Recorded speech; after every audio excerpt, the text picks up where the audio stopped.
Let's move on now and take a look at the international papers. And Belle Lupton's been reading them for us. Good morning to you, Belle. Hi there, Tom. And you've picked out one article about Syria that isn't about diplomacy or the war on the ground. It isn't. This is an article that doesn't tell the same story that we're seeing a lot in the news about Syria. It's a beautifully written story about one man and his particular experience of the civil war. It's in the New York Times, the International New York Times.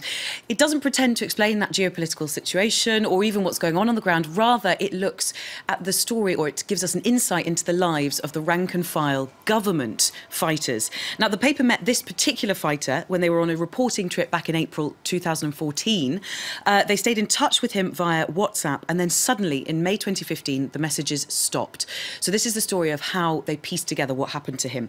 He belonged to an important subgroup that we don't hear much about, which is the Sunnis who are loyal to President Assad. And that's quite unusual, right? Absolutely, because most of them, the Sunni insurgency is the majority of those Sunnis are against Assad.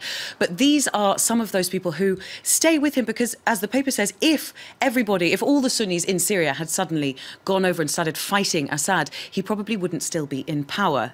The article tells this story with really touching human details. So his favourite tobacco, for example, was apple-flavoured. He was secretly in love with one of his cousins, but was worried he'd never afford to be able to marry her on his police salary. He posted mainly photos of his nephews on Facebook, not political slogans. And we've got a WhatsApp from their conversation there. We can see part of the conversation between the reporter and this man. He says, "Before the events, I was different. I used to be a soccer player, but I haven't watched sports for 4 years. Little television, little electricity." He wasn't particularly pro-Assad. You might think he is, being a loyalist, but he's not. He just saw being loyal to Assad as being patriotic to Syria. He was drafted as a soldier and sent to Palmyra to fight the Islamic State organisation over there. And he kept calling. We have this image of him. He keeps calling from the bus on the way there saying, "We're all going to die. I'm absolutely terrified. This is suicide." And the reporter says, "We'd followed many battles, but Palmyra was different. It was just a new level of brutality." Now, after that first battle in Palmyra, he takes refuge in the house of a family he knew. But after 8 days, he's too scared for their lives because they are in danger housing him. So he takes some robes from them, borrows some robes, and tries to escape. Now, witnesses take up the story from there. What happened was he got caught by Islamic State organisation fighters in a mosque and taken out into the street, where he was beheaded in front of anyone who was in the street at the time. There was no sort of ceremony around the event. His body then lay there for several days. Now, what comes out of this is it's an article really written by people who clearly came to love and respect this man, and it brings home to them, as well as to the reader, the human side to this Syrian war. We think about it in terms of numbers and in terms of political parties, but actually behind every statistic there is a man just like this one.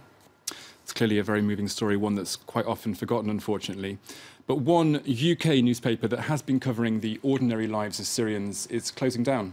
That's The Independent. So the UK's Independent, which from March 26th will move entirely online. So you won't be able to buy the newspaper anymore in print. This was announced by Evgeny Lebedeva, the son of the Russian oligarch Alexander Lebedeva, who is the owner of The Independent. It's a young paper. It started in 1986, and it was at the time the UK's only truly independent quality newspaper. Here's the front page from today of The Independent. And now, although it's a UK paper, papers around the world are talking about this. So Le Monde, for instance, in France, and they're worried because although this is the first, they say it probably won't be the last. That's what Le Monde says. But we should remember it's not all doom and gloom, because out of the new online edition, there will be anything up to about 70 jobs created for those 100 journalists who are thought to have been put out of a job by the print edition dying. And Lebedev insists that this is about innovation. It's about moving newspapers forward. You know, we've seen a huge race in technology, and now newspapers need to catch up with that. And finally, let's just change the mood slightly and go to the glitz and glamour of the BAFTA ceremony. Yeah, now you've seen him on the front page of The Independent, but you can also see him on the front page of The Times. He's everywhere. He's everywhere. He's on The Times, he's on The Guardian. It's Leo DiCaprio, who was the big winner with The Revenant, as was The Revenant at the BAFTAs last night. The BAFTAs, of course, the UK's answer to Cannes or to the Oscars. So could this be setting him up for his first Oscar win? Because although he's widely... I hope so, well, you would hope so. He's widely acknowledged acknowledged to be one of the best actors of our time, but he hasn't yet won an Oscar, so could this be his first? Same with the BAFTAs.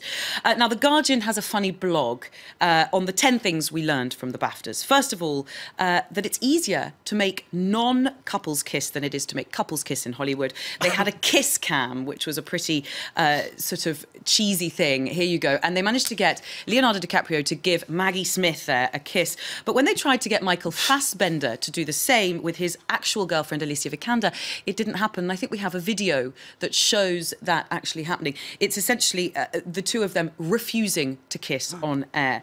That's not working. No, that doesn't seem to be coming up. Don't worry, we'll move on, because the next point that they come up with, this Guardian blog, forget Raftgate, if we all remember the end of Titanic, because it does end happily ever after for Jack and Rose, because it was a good night for the two of them, Kate Winslet and Leonardo DiCaprio. Oh, here's the video. Finally, here we go.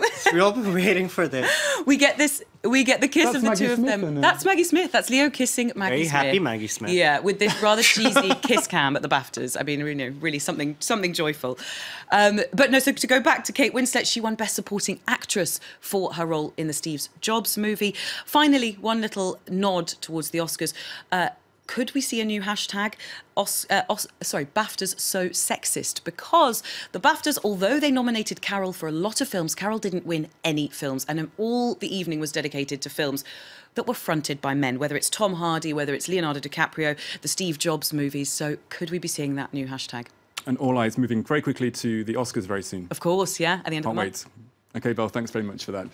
We're taking a short break right now, but don't go anywhere. There's more news and headlines coming up in a few moments' time, as well as this morning's Focus report, which comes from Ukraine, a year after the Minsk deal was signed, one that was meant to bring an end to hostilities.